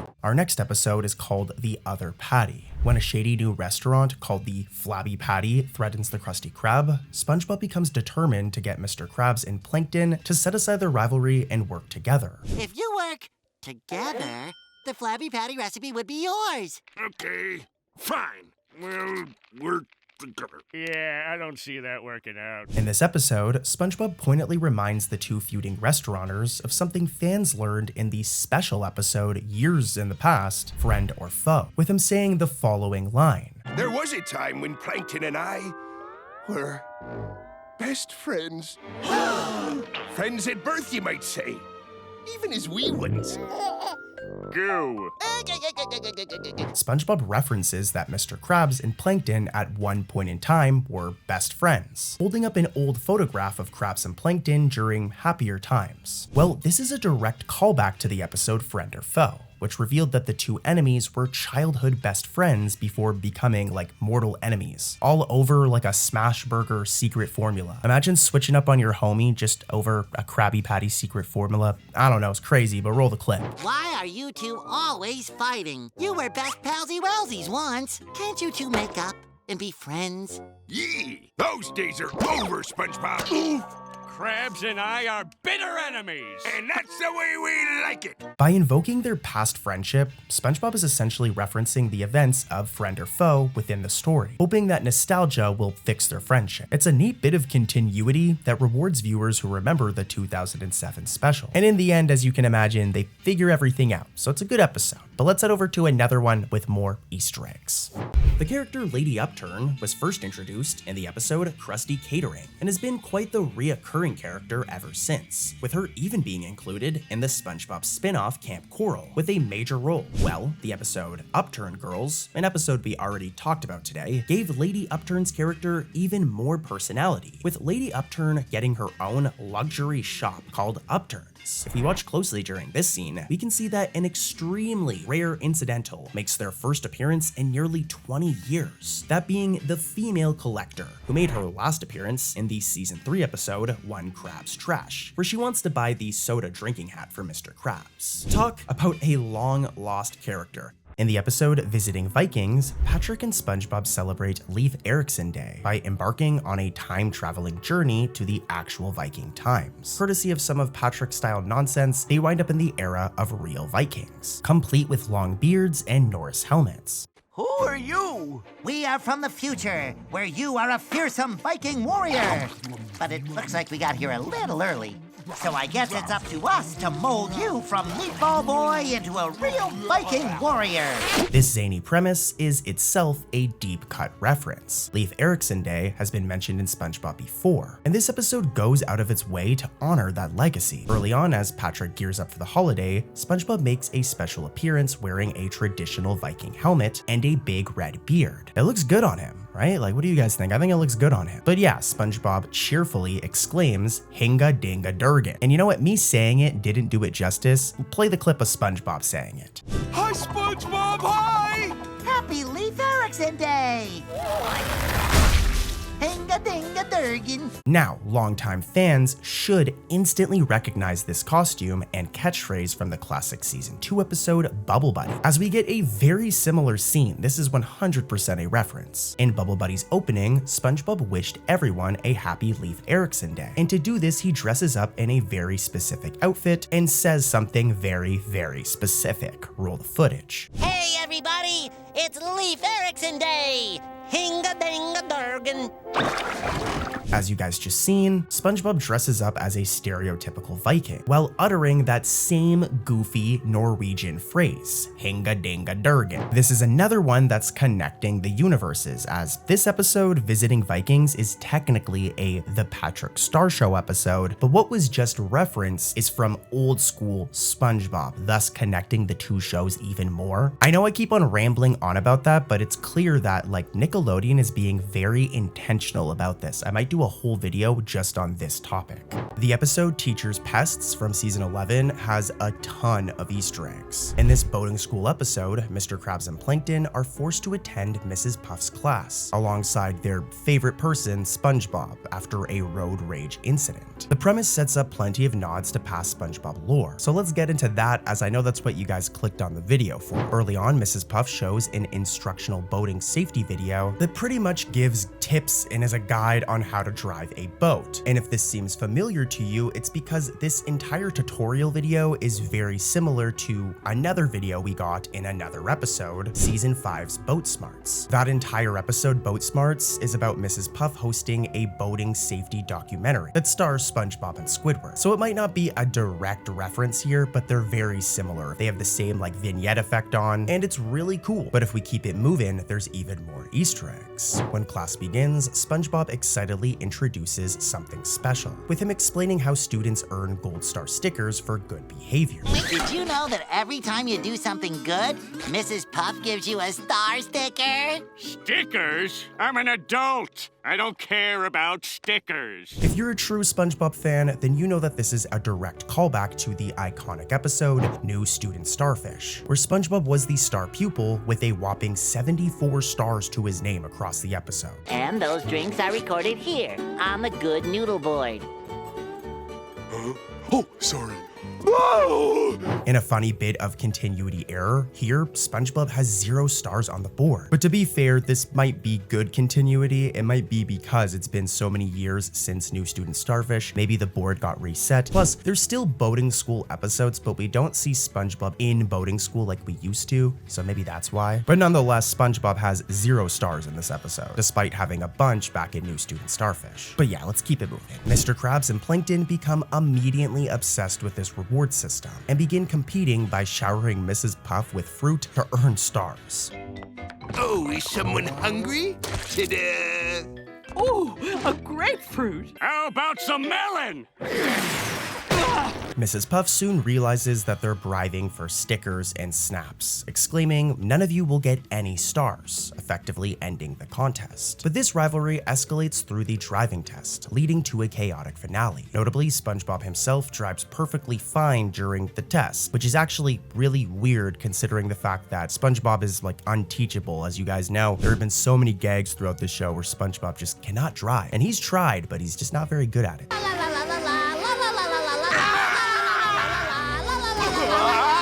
But yeah, I wanted to point this out because this is a really funny inconsistency. But let's get back to the Easter eggs, as there's a ton during the mayhem. When Mrs. Puff has had enough of Mr. Krabs and Plankton's antics, she uproots an entire apple tree and whacks them with it, shouting a very specific line. You want stars?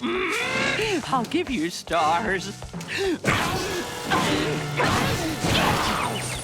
So this one's really weird, but this line is actually a sneaky reference to the video game Resident Evil 3 Nemesis, in which protagonist Jill Valentine says the exact same phrase before defeating the final boss. You want stars? I'll give you stars.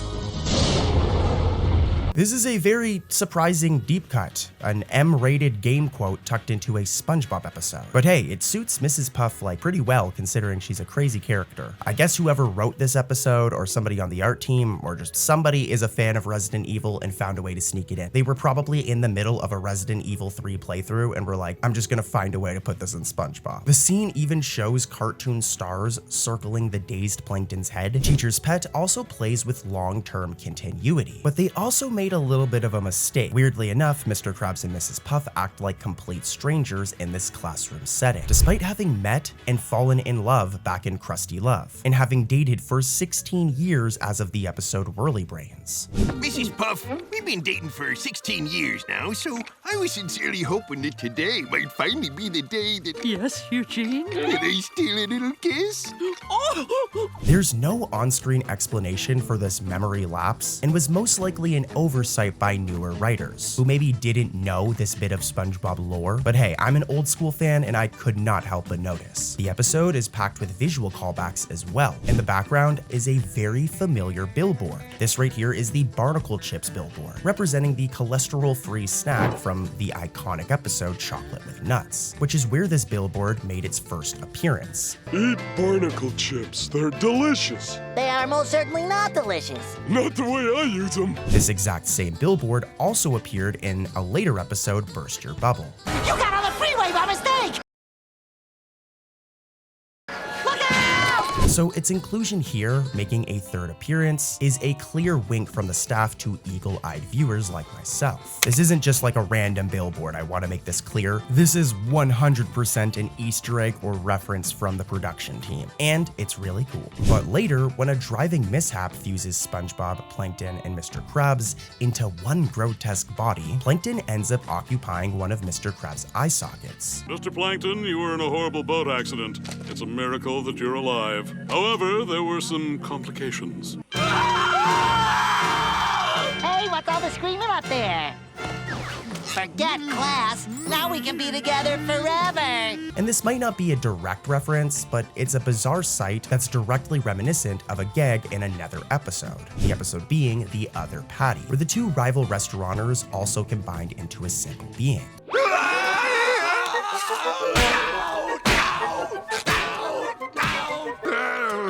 Show you. It's an obscure reference, but side by side, as you can see here, the scenes are very, very close. Finally though, this episode actually had a scene that didn't make it into the final airing, or even just the final version of the episode at all, a deleted scene, where during the last session, SpongeBob unknowingly runs over a line of fake pedestrian cutouts on the test track. I actually was able to find the clip that was cut because Cartoon Corey goes so hard for you guys, and I mean also shout out to the SpongeBob wiki. And yeah, this moment isn't necessarily that dark, but it seems that it was later deemed too edgy for modern SpongeBob, and thus was removed from the episode, which honestly is actually a telling sign of changing standards. In earlier seasons of SpongeBob, a throwaway gag like this definitely would have flown under the radar. Like if you think of SpongeBob seasons 1, 2, and 3, there are tons of jokes like this in those episodes. But it seems that today, Nickelodeon is playing it a little more safe. However, if we go back in time, there are still some gags from earlier SpongeBob that were too inappropriate. And this brings us to our next episode, Just One Bite from season 3. This classic episode centers on Squidward's secret love for Krabby Patties, where basically he acts like he hates them, but once he tries one and takes like the smallest bite you could humanly take,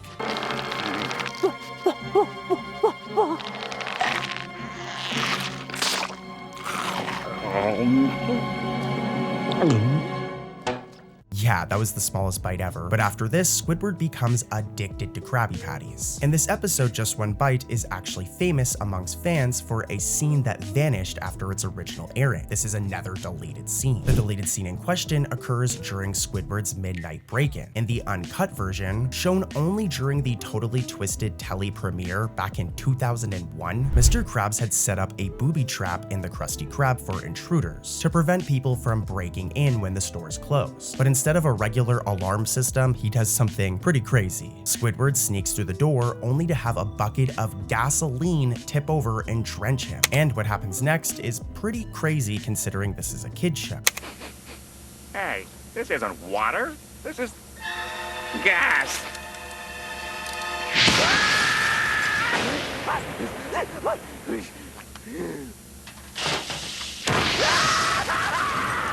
This over-the-top trap, a bucket of gas, and a robot arm is oddly high-tech for Mr. Krabs, just saying, who usually isn't very tech-savvy, but it certainly shows the lengths that Mr. Krabs would go to protect his secret formula. But here's where the controversy comes in. By early 2002, Nickelodeon removed this gasoline trap scene from all reruns and future releases. They just cut that chunk out of the episode pretty much, so it just jumps. And also, I want to point out, if you're from Canada, this didn't actually happen overseas or in Canada, and let me explain why. You know, I try to keep my content as accessible as possible. That way kids can watch it, and people my age, older people who grew up with the show, can also enjoy these videos. So just a heads up, this part is controversial, but it's also educational as well, I guess. As eventually, the official reason for this scene being cut came out later. The reason it was cut was in part out of sensitivity due to the episode airing shortly after 9/11, and largely due to standards and practices concerns about kids potentially imitating the dangerous gag with matches and fuel. And this isn't just speculation, writer Jay Lender confirmed that even though the scene initially passed Nickelodeon censors, the network reconsidered after the September 2001 attacks. But yeah, like I said, if you're a Canadian boy like me, that's why you remember seeing this scene still, as Canadian airings on YTV still kept the scene in. But yeah, there's a little fun fact for you guys. I know that wasn't necessarily an Easter egg, but in these videos, I'm probably going to start covering trivia and facts as well, and you gotta admit that was interesting. Some of my favorite episodes of SpongeBob are the superhero-themed ones, where we get to see Mermaid Man, Barnacle Boy, and even some villains like the Dirty Bubble or Man Ray get into some action. Now in the season 3 episode, Mermaid Man vs. Barnacle Boy 5, we were introduced to the Chief, the head of the International Justice League of Super Acquaintances. This guy pretty much sends Mermaid Man, Barnacle Boy, and the rest of the IJLSA on missions. And though his role was pretty important in earlier seasons, the character has not been seen very often since. Well, that all changed in the episode Swamp Mates, as not only does the Chief make his long-awaited return on the screen in the Mermalayer, but he also appears at the end of the episode as well. They even got the same original actor from season 3, which is like 20 years ago, to reprise his role, thus making the Easter egg even more awesome. Woohoo! This completes my collection! Next up is the episode Squidward's Sick Days from season 13. And in this one, Squidward ends up faking being sick just so he doesn't have to go to work, which is very Squidward. He's a very lazy guy sometimes. Just as you can imagine, this doesn't go as planned, and Mr. Krabs sends a certain somebody to look after Squidward. Oh, you are in no condition to be alone. That's why I brought you some help. Take one of these and call me in the morning. The doctor is in. Now, there's actually quite a few Easter eggs in this episode, but for them to make sense, I gotta give you guys some context. So at the start of this episode, it's Squidward at work, and as you can see, he isn't having a very good time. Everyone's yelling at him, but it turns out that this is a nightmare. However, during the nightmare, he actually makes a certain face that is a reference to an older episode. For example, take a look at this clip right here. This face right here that Squidward makes when he screams is almost identical to this face that he made in the episode Graveyard Shift.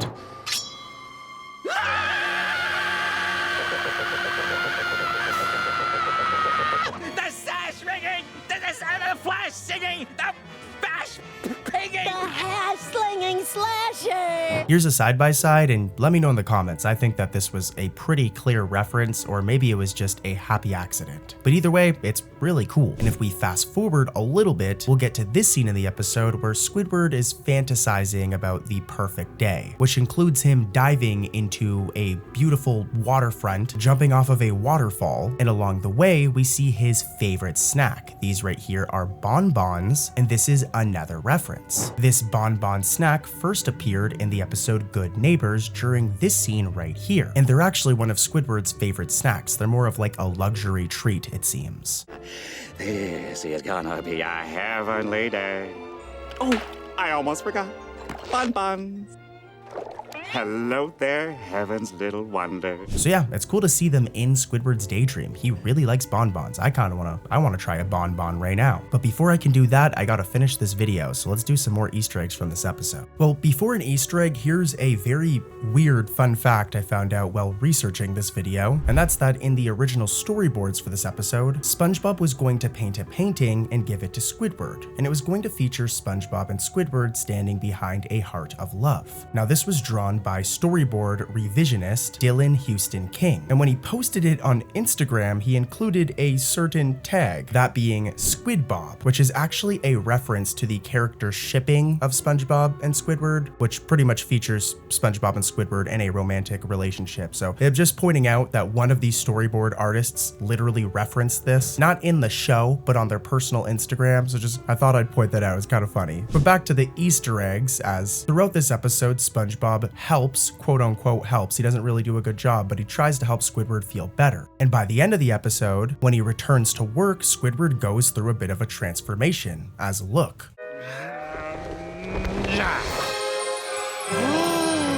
Are you used to be sick of everything, but I'm not sick anymore. I've been plagued by toxins and stress built up over the years at this job, but SpongeBob washed those away. As you can see, Handsome Squidward makes a reappearance in this episode. Handsome Squidward first appeared back in the episode The Two Faces of Squidward, where his face got all messed up and then he became beautiful. He actually looks very handsome. And it seems that the animators or writers intentionally referenced this at the ending of this episode. And there's actually a nice touch here, as this is like a double entendre, all right? This is like a double Easter egg. As if you look, Handsome Squidward has long blonde hair. And this itself is a callback to another episode of the original Fry Code, where Squidward had long hair in the past until he lost it on the day that Jim quit working at the Krusty Krab.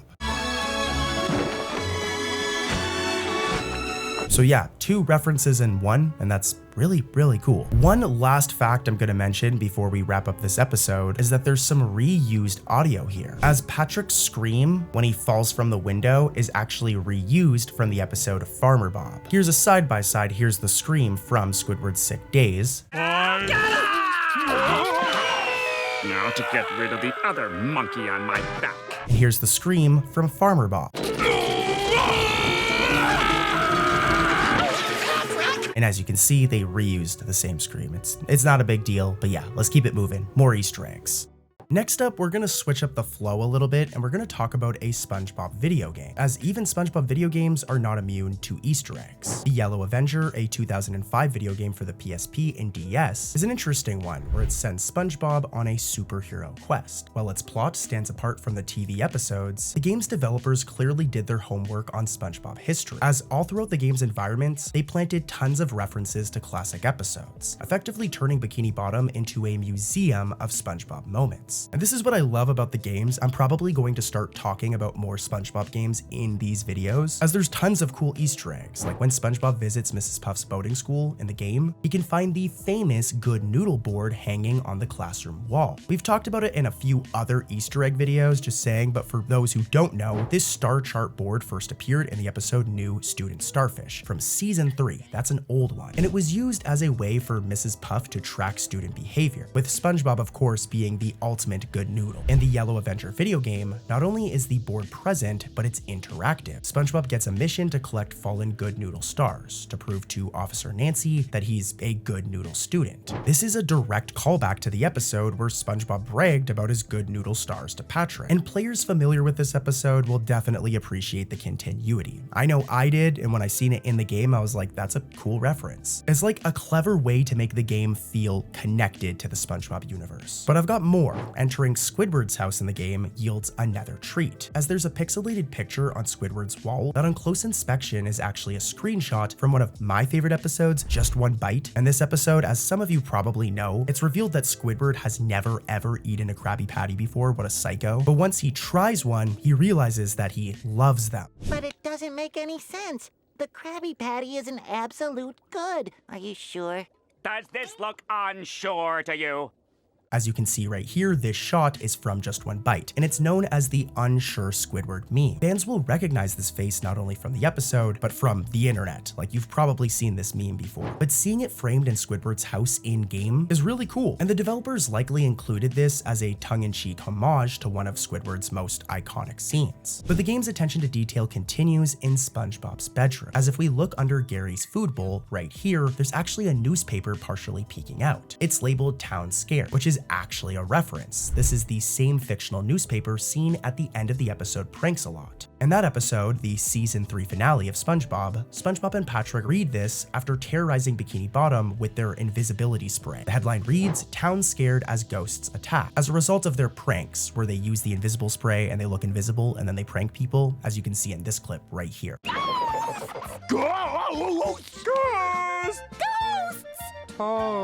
Well, in the Yellow Avenger, that very same newspaper clipping is hidden under Gary's bowl, but it implies SpongeBob kept a souvenir of that ghostly adventure. And we're still not done yet. Another nod comes in SpongeBob's newfound powers. With Mermaid Man's belt, SpongeBob can shoot water balls in the game, essentially globes of water that he hurls at enemies. And this ability is a direct reference to the water balls used to throw in the TV show. For example, in the first Mermaid Man and Barnacle Boy episode from season 1, and I'm still not done yet. Beyond those highlights, highlights, the game's trivia list is busting with other references. For example, the sea needle location is explorable, the same one from the episode pre-hibernation week. Bubble Bats and Flats the Flounder were mentioned as cut content, so they didn't make it into the game, but they were planned. But more interestingly, when you complete the game, it unlocks a character viewer that includes even more obscure characters and a adorable touch, as if you idle for too long, SpongeBob will explain to the player how to make jellyfish jelly. So yeah, lots of cool stuff in this game, man. I really recommend giving it a play. To be fair though, it's a PSP game, so it's gonna be very dated, but I think SpongeBob should play into the whole superhero thing more often. Like even for the next SpongeBob movie, they should do something where they all adapt their superhero personas, like the Quickster, Miss Appear, etc. But yeah, let's head into another episode.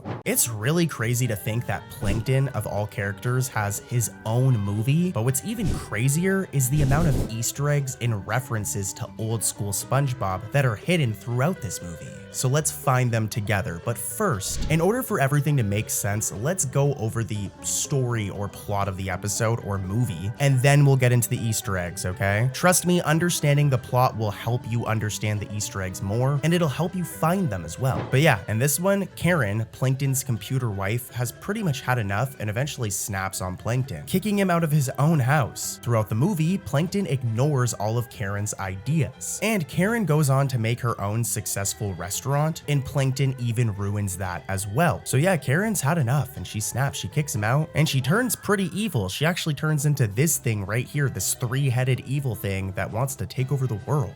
I'm super snarky Karen, and this is super smart Karen, and this is super evil Karen. Eventually, SpongeBob and Plankton work together, and I'm not going to spoil the entire ending, but as you can imagine, they figure everything out, and in the end, Karen stops acting like a Karen, I guess. But let's get into what you guys actually clicked on this video for, and that's the Easter eggs. And let's start off with all of Plankton's inventions. We see him use a ton of different gadgets and inventions throughout the film. For example, this thing or this thing right here. And a lot of these are references to inventions he's used in the actual SpongeBob television show or in other SpongeBob SquarePants movies. For example, the Chum Bucket helmet from the original SpongeBob SquarePants movie, the things used to control all of the Bikini Bottomites.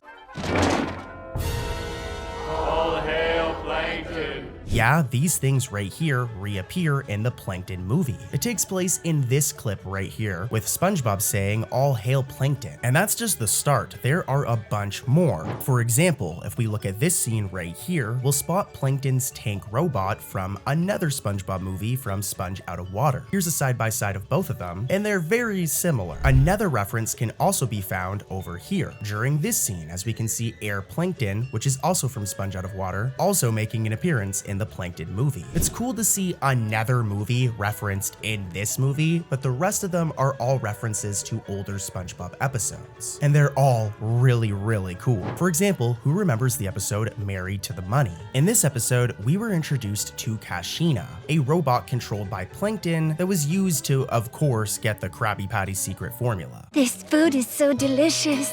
Oh, you don't suppose it has a secret formula? I don't suppose you know anything about secrets or formulas. Mr. Krabs, being obsessed with money, falls for this and actually falls in love with Kashina. Kashina, you came into my life when I thought I'd live the rest of it alone. That while money can't buy you love, it can give you love. Well, if we head back over to the Plankton movie and we pause at the right frame, look, Kashina from Married to the Money makes an appearance right here as an Easter egg. And here's another one. If we rewind back to the episode Enemy-in-Law, we were introduced to Chumbot.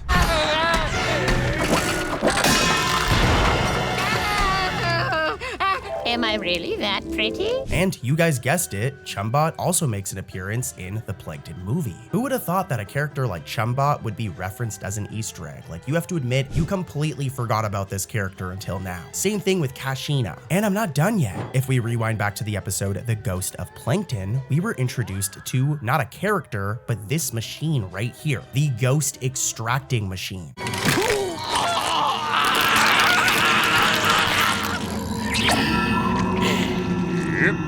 Well, it turns out that the writers of the Plankton movie remembered this one like obscure item because look, it appears right here in the Plankton movie. If that wasn't already enough, back in the day there was the episode The Algae's Always Greener. And in this episode, Plankton and Mr. Krabs pretty much swap lives, with Plankton going on to become the owner of the Krusty Krab and Mr. Krabs being, just like Plankton, a savage always trying to steal the formula. But the worst part of it is... Good grief, he's naked! Now, in order for Mr. Krabs and Plankton to switch lives, there was a very important piece of technology, the transmogrifter, this thing right here. And look, it appears in the Plankton movie. And I really like this reference because The Algae's Always Greener is like a really old episode, and I love my old school Steven Hillenburg era SpongeBob references. But let's keep it moving, okay? You'll notice this robot right here, and it may look familiar. That's because it originally appeared in the old school SpongeBob episode, Plankton's Army. And we're almost done with Plankton's inventions, don't worry, okay? Another one of Plankton's robots also appears as an Easter egg in the Plankton movie, but this time it's his death robot. This thing first appeared in the episode Eek and Urchin in this scene. Send over my killer death robot, would you? No, the other one. Yeah, it makes its reappearance in the Plankton movie right here. And here's a side-by-side. There's some subtle differences, but it's pretty much the same. And here's one more, okay? At one point in the movie, SpongeBob gets his pizza form. And this itself is actually a reference to the episode The Slumber Party. Pizza! I'm sorry, Mr. Krabs. I failed you. I know, son. Oh, Mr. Krabs, that's my eye. Good. And it's ice cold, too. All right, that's gonna do it for Plankton's inventions, but we're not done with the Easter eggs yet. There's still more in the Plankton movie, so let's keep it rolling and talk about some more. Here's our next Easter egg, and you know, I guess this one's kind of debatable. Let me know in the comments if you guys personally think that this is an Easter egg. I definitely do, and I'll explain. In the Plankton movie, we get this scene where SpongeBob hypnotizes Plankton, and when I was watching it, it kind of reminded me of this scene from the episode Fear of a Krabby Patty, as it seems to reflect the way that Plankton hypnotized SpongeBob, with the same red couch appearing. I'm showing them side by side, and as you can see, it's the same red couch. They're both hypnotizing each other, so this could be a reference. I don't know for sure. Let me know what you guys think in the comments. When I count to 3, you will fall into a deep sleep. 1, 2, 3. Our next Easter egg is also really cool. The Plankton movie has a ton of cool Easter eggs, as you guys have seen so far. But if we head back over to the episode Blood is Thicker Than Grease, we were introduced to 2 characters, Ma Plankton and Gordon Plankton. Another important factor here is in that episode Blood is Thicker Than Grease, they have a potato family business. We're here to stay, son. We're following your lead and starting up our own restaurant. Bucket! Well, this is actually referenced in the movie. For one, they appear in the movie, which is the only other time they've ever appeared in the series, and their potato family business is referenced. I was born pure evil. First word was tyranny. I guess this one is more just continuity, but it's really cool. I love when, you know, they build the world like this and they play off of other episodes. It's cool. Here's another one where I'm not sure if this is 100% a reference or if it was just like a coincidence, but in the SpongeBob episode Goo Goo Gas, it's revealed that back in the day, Karen was a calculator when she was younger. Well, in the Plankton movie, we get this shot where she's seen as a calculator. Like I said, it might just be a coincidence. Let me know what you guys think in the comments. This next one is definitely my favorite. So at one point, all right, Plankton gets this handsome gas sprayed on him, which, as you can imagine, handsome gas is gonna make you handsome. And guess who he ends up looking like? Here's a side-by-side, and yeah, he resembles handsome Squidward. One of SpongeBob's most iconic moments from the episode, the 2 faces of Squidward. This next one isn't necessarily an Easter egg, but it's something interesting, okay? right? So at the end of the Plankton movie, Plankton and Karen get married. And as you can see, all right, Plankton's wearing a regular black suit, and that's it. Remember this. As if we rewind back to the episode Computer Overload, we actually get a shot from this wedding right here. There's a photo of Plankton and Karen's wedding. The only difference is what Plankton's wearing though, all right? Plankton's just wearing the regular black suit in his movie, but in Computer Overload, in that photo, he had hair for one. He actually looks kind of fresh, and a blue suit. So maybe a reference, but I don't know. Let me know what you guys think in the comments. And that's pretty much it for the Plankton movie, guys. That covers like pretty much all of the Easter eggs.